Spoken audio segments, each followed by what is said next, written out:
Hello, everyone, and welcome back. This is Aaron St. Dennis, the FF Mad Scientist, and welcome back to the Mad Science Lab podcast.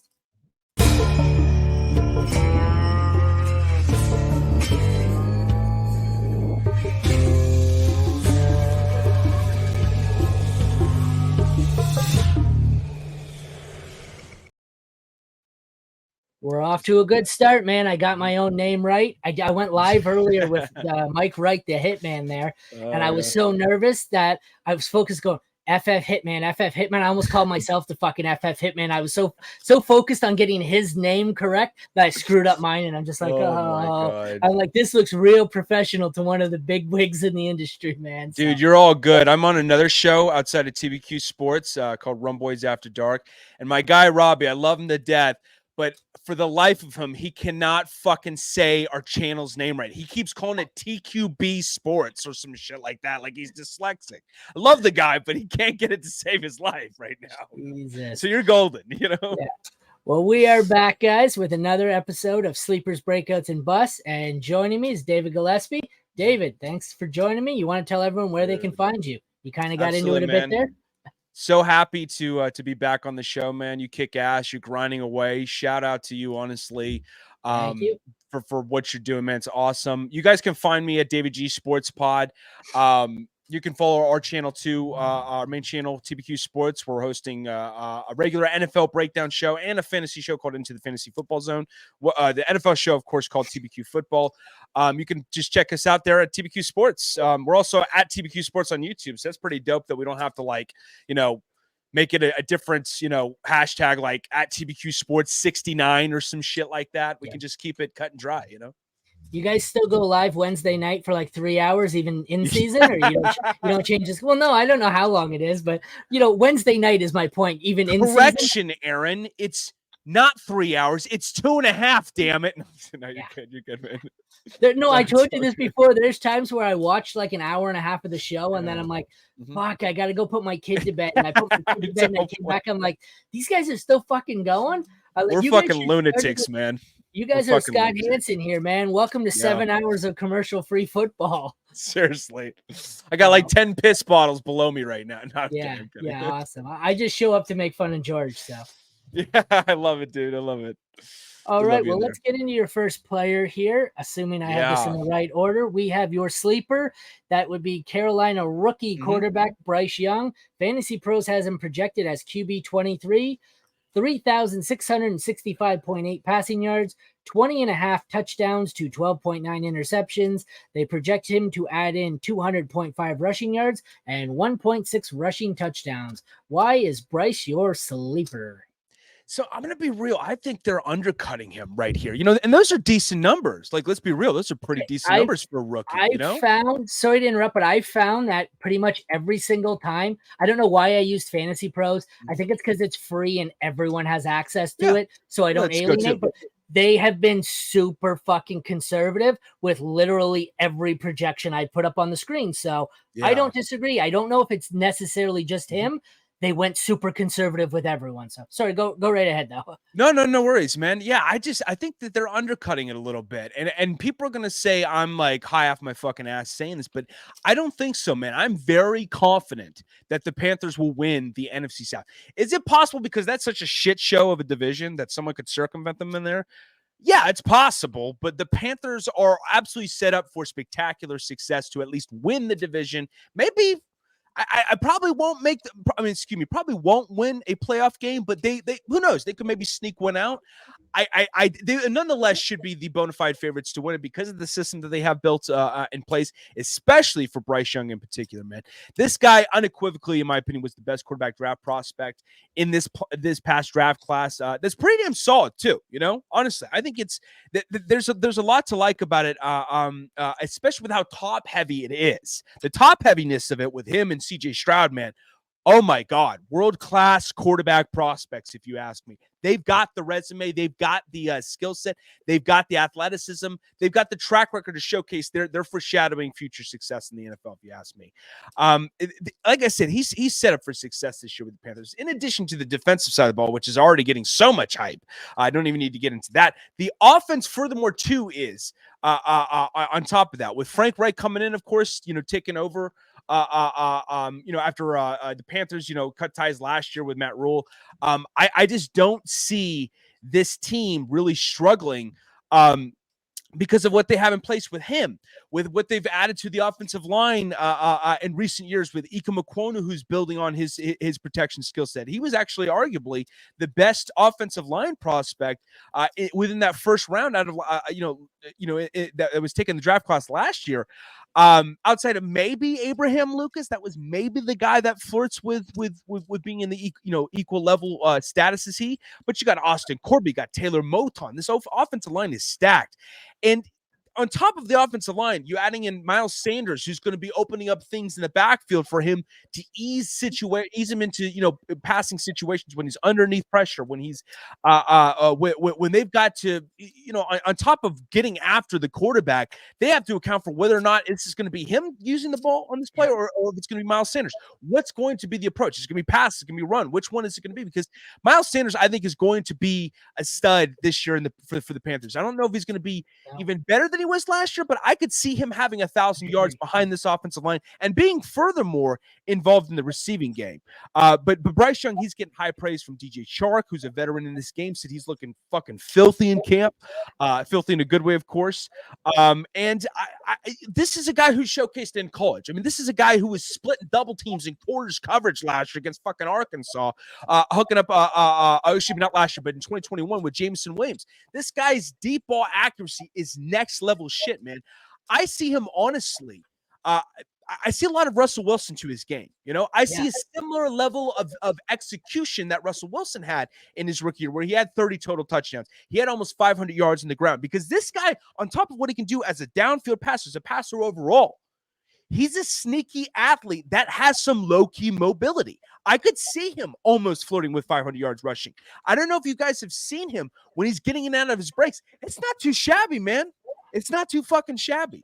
So I think Fantasy Pro is a little bit undercutting the skill set of what Bryce Young could bring to the table in year one as a Carolina Panther. Yeah, I don't like what the fantasy community's done with the rookie QBs at all. Yeah. And that's why I'm so much higher on Adam Thielen and Miles Sanders. I like Young. We've got Young, who comes in as easily the smartest rookie in the draft, quarterback. Exactly. CJ Stroud is the most accurate, but yet going 10 picks above them is Richardson. I get it, but like, he has the upside, but as a fantasy community, they're getting infatuated with upside. He may have the upside to be Jalen Hurts. He has the downside to be a total bust in Jamarcus Russell. Give me the two here. The smarter quarterback, the more accurate quarterback. I get it. He could be something. Anthony Richardson, like for this year, why is he going at 16? He seems like one of those quarterbacks where even if he hits, he's going to take some time. Yeah. Josh Allen didn't do it as a rookie. Jalen Hurts didn't do it as a rookie. This mold of QB, this mobile, ultra athletic QB style, even when they fucking hit, they don't do it for a couple of years. Whereas the Bryce Youngs, the CJ Stroud, Young reminds me of Russell Wilson. Stroud reminds me of a little bit more athletic Drew Brees. Give me these two here. Bryce Young at 25, Stroud at 26 over Richardson, even more so in Superflex, where I can't afford to be wrong on my QB. I'm not paying this price on Richardson. And that's why, like I said, I'm higher on Stroud, higher on Young, and Thielen and Sanders. He's my QB. Sorry, I didn't mean to interrupt, but I just want to say he's my QB2 for my roster. I wouldn't say QB1 status, obviously. No, QB2 comfortably. Yeah. Well, at 25, you're probably not drafting him in a single QB league. He's probably someone who is a bye week fill-in or someone you monitor. Dynasty, sure, you roster him, but Superflex, he's your QB2. But that's the problem. Anthony Richardson, if you miss on the early the QBs, you possibly might be taking Richardson as your QB1. I've seen him. The last show I came off of, he went as QB8. That's someone drafting him. I think it was the 201 in a Superflex startup.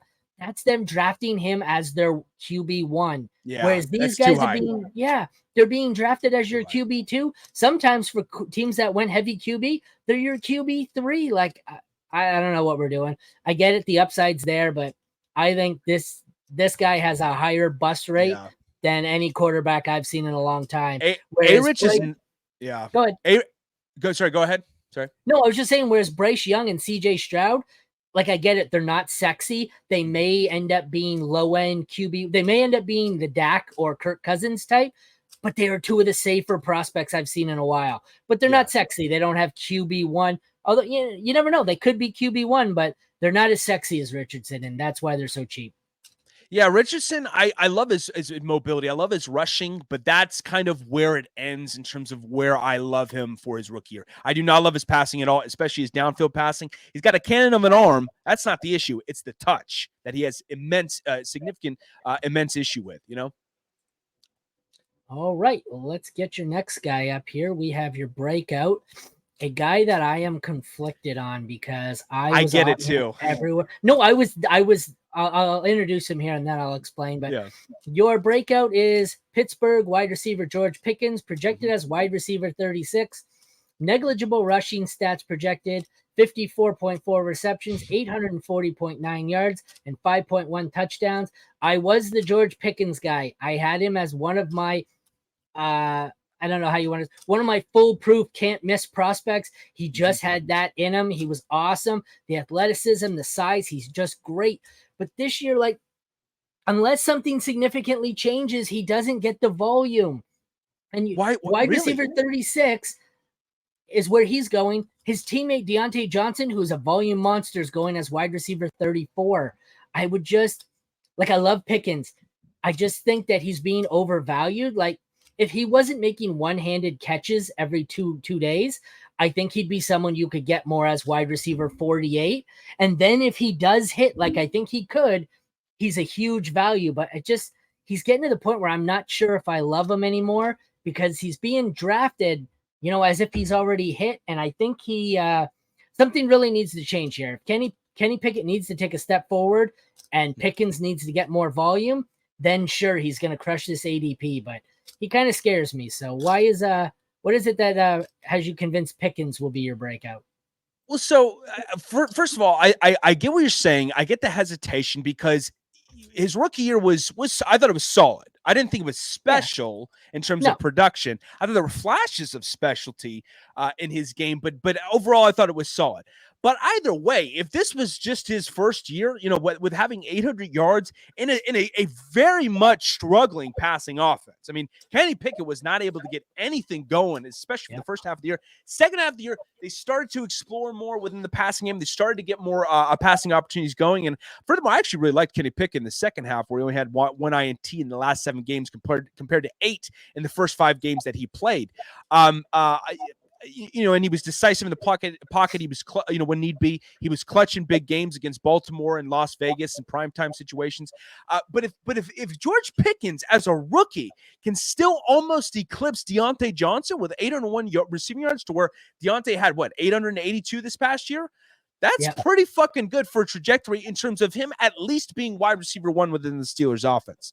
Now, furthermore, if I'm going to hype up George Pickens, I get it being a little bit more difficult to hype him up overall and say this is going to be a breakout year, to where I foreshadow 1,300 plus yards and double-digit touchdowns. I think 10 plus touchdowns, 10 to 11 touchdowns, 1,300 yards, very, very feasible for him, considering the athleticism and considering, I think, some low-key trajectory that's going to take place this offseason, okay? Last year, he was 7th in deep ball targets. I think he could have been a lot more productive had he had a better situation under center throwing him the ball than Kenny Pickett. But I like I said, I think this is going to be a tandem situation where both guys are going to take a next level leap. Pickens more so than Pickett, to where Pickett might end up having just 25 passing touchdowns this year, maybe 3,700 yards passing, something along the lines of that. Pickett, though, man, he makes a cajillion acrobatic catches. He puts his body out in the line. Characteristics like that, his ability to get in and out of his breaks, how physical he is at the point of attack when he's getting out of his stance. Characteristics like that foreshadow future wide receiver 1 mold in him within that Steelers offense. He's got the potential. Like, he has that dog in him, they say. But for me, it's a three-prong argument. I need him to surpass Deontay on the target list. I need Pickett to take some step forward to be a serviceable, above-average quarterback. Here's the one. If you told me this would happen, I would be all in on Pickens everywhere. If you told me tomorrow that Matt Canada was fucking fired, I'm all in. Matt Canada's fucking terrible. Why is he only running this dude on go routes? Why? He's bad. Not just a go route. I get it. He's a big guy who can run the go route. They've shown him in training camp running other routes, and that's the other problem I've seen for he's been going up in the rankings during training camp because they're showing all these great plays he makes in in the 7-on-7s. The problem I've seen with a lot of those. Who was it? Him and was it Tracy Porter Jr.? Joey Porter Jr. Joey, yeah, okay, sorry. Yeah. I knew it was a stud out of Penn State. No, I know, but the problem is, so he beats him 2 or 3 plays and looks great. If you fucking watch the play, they're all offensive pass interference in a real game is my problem. So, like, give the guy a better play caller, and I'm all in. I think he has that mentality where he's got an alpha mentality. Whether he hits it or not is what concerns me. But like I said, wide receiver is the shittiest position of all the project. It's so dependent on this fucking play caller and whether or not Kenny Pickett can be decent. I think Kenny Pickett can be decent, but they need to get rid of Matt Canada, and I'm all in. I am all in on this. This is Matt Canada's last hurrah if he does not get things going. This has got to be it. Like, they've got to move on from him if shit goes sideways again. Okay, but I will say, and you bring up a great point about Matt Canada, but I will say to counter that. They did replenish the offensive line this year to where it's not a shithole dumpster fire apocalyptic wasteland anymore. It's nice, okay? It's nice now where you've got Broderick Jones, who was the #1 offensive lineman in this past draft class. You've got Isaac Seumalo, who is a stud at pass protection as an interior guard for the Philadelphia Eagles, who has the flexibility to play both right guard and left guard. I think situations like that also, furthermore, not just protect Kenny Pickett and give him more time to throw, but also open up opportunities through the ground that can in turn, paradoxically to some degree, open up the ground game can open up opportunities for George Pickens to get more open downfield because of the play disguise. So situations like that make me confident more confident, I should say. I'm not the utmost confident, but more confident that George Pickens will have a breakout year than if he weren't, to end for my final thought on him would be he just has such a wide range of outcomes. If you told me this time next year he's not in the NFL, I would believe you. If you told me he's a top 5 wide receiver in fantasy drafts, I would also fucking believe you. He could be anything. He could, this time next year, it could be Jefferson, Chase, Pickens. Or it could be Pickens playing in the CFL next year or the XFL. I don't know about that, but okay. So I'm exaggerating a bit. He's not that bad. Like, he could just end up, I don't know, on the Lions or something. But well, that could be a good thing because I got the Lions when they have to go this year. Well, no, the Lions could fucking use him, man. Get rid of Jameson Williams, but that's a story for another day. Okay. Well, I'll transition us here to the quarterback on my team, which I can't fucking stand. Bust is Saints quarterback Derek Carr, who wears fucking guy liner for some reason. QB 19 projection for 3,936.3 yards, 23.8 touchdowns to 11.8 interceptions. Rushing stats projected are 118 yards and basically a touchdown. Everyone's saying, oh, he's an upgrade on Jameis Winston and Andy Dalton. And no, he's not. Or even the converse, they say in Vegas, oh, the downgrade from Carr to Jimmy G is huge. That's not a downgrade. You traded, was trade one shitty quarterback with eyeliner for another shit. Well, no, they both wear eyeliner. Never mind. It's the same fucking thing, except maybe Jimmy's a little better looking and a little more tan. It's the same fucking guy. I don't know. Sorry, that's my rant. Tell me why you don't like Derek Carr. I love that you just basically spread the rumor and spoke it into fact almost, or at least tried to, that Jimmy Garoppolo wears eyeliner, They both do. Hey, have you seen, by the way, you should, after the show, you should definitely check out pictures of him where he looks like a female. Might get a little conflicting for you, buddy. I'm just saying. There's an entire series of this, of I've seen it where they rate them, and it's the NFL quarterbacks as if they were women, and some of them were like legit 10s, and it was hilarious. And I'm going, wow, that's so wrong. But yeah, you're kind of right. Jenny, I'm not gonna lie, Jenny Garoppolo, not too fucking shabby, man. Maybe an underrated 10 if you ask me. But getting back to this one though, yeah, I know, right? Getting back to this though, Derek Carr, man, Jesus Christ. This guy's the epitome of QB purgatory. Okay, I'm done. I'm fucking done thinking he's going to take a next level leap and that maybe he can flirt with MVP candidate status. This shit is not happening anymore. I believe his days are done. He's had 0 30. There we go. That's what I'm talking about. He's had 0-30 quarterback touchdown seasons. Baker, yikes. Zach Wilson, not bad. Kirk. Just continue. I'm not distracting or anything. That's horrible. That looks like my ex-wife. Yeah. Jesus Christ. Oh, what the fuck? That looks like the daughter. That looks like Rob Schneider's daughter from Grown Ups. Oh, I should remember that. I've seen it before, but hey, Jenny, though. It should say Jenny right there because she didn't look like a male anymore. All right. Sorry. No. I've gotten us completely off the fucking rails. No, you're good, man. I love it. We only have a few minutes left, so we didn't really have the time that I've just wasted. So my apologies. No, it's all good, man. It's all good. 0-30 touchdown season since the year before he broke his leg. Okay, so back in 2015 was the last time he threw for 30 touchdown passes. Shit ain't happening anymore. 4 of the last 6 seasons, double-digit INTs. Only 1 year since his broken leg where he's netted even more than just 25 passing touchdowns. The stats, I don't hate what Fantasy Pros is projecting right there. I think there's a chance they might be overshooting it, honestly. They might actually be overestimating what he could end up doing. Honestly, this guy had such a tremendous issue in overthrowing receivers last year, throwing into double coverage. Dude was throwing like Helen Keller out there, man. It was bad. It was really bad. And then on top of that, like he had the sensitivity to get pissed off at the team for benching him, which I believe they should not have benched him. Okay. I thought Josh McDaniels was like a fucking idiot for doing that. All right. If there ever was one, but you have to handle that in grace. You have to handle it in grace. It may be bullshit. Joe Montana got benched. He didn't fucking leave the team. Like, come on now, okay? You've got to handle that in fucking grace. And he didn't do that. He left the team, and I know it was, okay, different situation. Joe Montana was, like, in a situation where he could win the Super Bowl. Raiders were... dog shit. Yeah, exactly. Far fucking from it, But he's going behind an offensive line, a shithole offensive line, again, just like the Raiders, outside of Ryan Ramczyk, who I believe is actually legit stud, but maybe Trevor Penning could be serviceable this year. That's it. There's nothing else on this offensive line. I think this team's a dumpster fire. People think they might be a playoff contender. I think this team might be the second worst team in the NFC South behind or in front of Tampa. This team, Olave is a great player. This team sucks. Oh, absolutely. Absolutely. I think they're third in the division, most likely.